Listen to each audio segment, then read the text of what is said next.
Operation rising লায়নের জবাব দিতে Israeli ভূখণ্ড লক্ষ্য করে মিসাইল হামলা অব্যাহত রেখেছে ইরান। তেল আবিবের অভিযানে ২৪ ঘন্টা না পেরোতেই প্রায় ২০০ ব্যালিস্টিক মিসাইল ছুড়ে জবাব দিয়েছে তেহরান। এখন পর্যন্ত প্রাণ গেছে ৪ জনের, আহত শতাধিক। ধ্বংসস্তূপে পরিণত হয়েছে তেল আবিবের মধ্যাঞ্চলের বিভিন্ন এলাকা।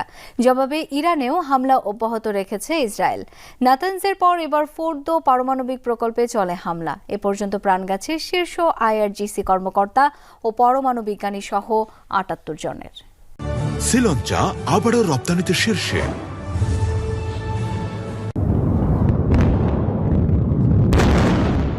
ইসরায়েলের আকাশে মিসাইল বৃষ্টি, তেল আবিবের রাতের নীরবতা খান খান করে আঘাত হানে একের পর এক ইরানি ক্ষেপণাস্ত্র। তেল আবিবের অপারেশন রাইজিং লায়নের জবাবে তেহরানের এই অভিযান। শুক্রবার রাতে অপারেশন ট্রু প্রমিস 3 শুরু করে ইরান, ছোড়ে শত শত ব্যালিস্টিক মিসাইল।